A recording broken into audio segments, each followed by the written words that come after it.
The nation, it seems, is going to pot.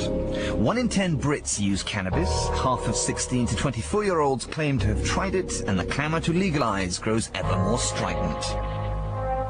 But rather than wring our hands over the decline and fall of society, we're going to be a bit more constructive. 18% of all road traffic fatalities show traces of illegal drugs, with cannabis by far and away the most common.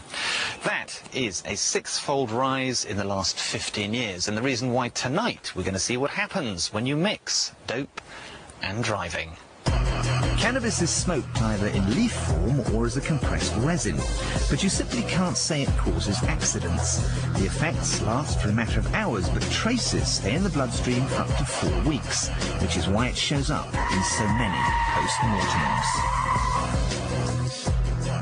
2 years ago, the government commissioned research on cannabis and driving, but they used simulators instead of real cars, so the research was criticised.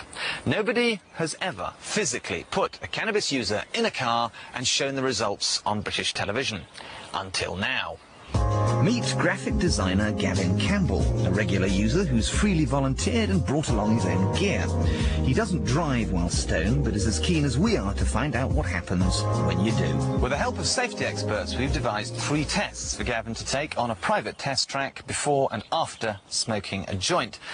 Now, we don't know what's going to happen, we haven't rehearsed this, so rather than retire to a safe distance, I'm going to go along for the ride.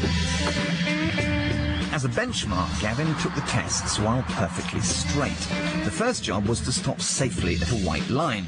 The second was a cheeky little slalom, and the third was parking in an imaginary garage, all done perfectly, although he did clip a cone at the end. Then Gavin smoked what he regarded as a typical strength spliff. Time for the moment of truth. Just describe what's going on in your head now. It's hard to describe, really. I don't know. I feel, yeah, lightheaded, relaxed, you know, at ease. So how does being at ease affect Gavin's driving? The stopping test requires distance judgment, like slowing to a set of traffic lights. On to the slalom test, which checks spatial awareness and medium speed manoeuvring. Did you find that hard? No, not at all. I can see no deterioration in your driving skills. Your gear changes are still very good. Your speed's constant. You're anticipating the way you handle the car seems absolutely fine. How do you think you're driving it? I think it feels like I'm driving a lot slower, and I tend to be concentrating a bit more on what I'm doing. Well, that's interesting because you're not driving slow. It's more or less the same speed, 25, 30 miles an hour. I can tell no real difference. Our volunteers' performance was reflecting some of the findings of the government's official simulator tests. Okay. No problems there. In the official tests, subjects were aware of their impairment and hence drove more cautiously, exactly the opposite effect of alcohol, which is said to promote risk-taking. It's hard to generalise, but you did a run when you were straight, which was worse than that. So, how do you feel about that? I feel good about that, yeah. Was it easier, more difficult, the same?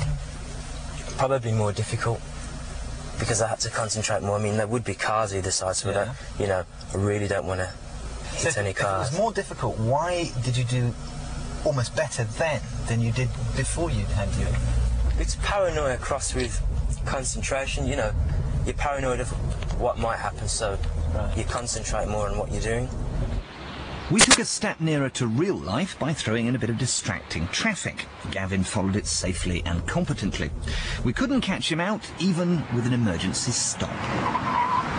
There's always a variance of effect depending on the person, but after that one spliff, and in our controlled environment, there was no obvious impairment to Gavin's driving. After his one spliff, Gavin passed these tests, but it might have been different if he'd smoked more. So where's the limit?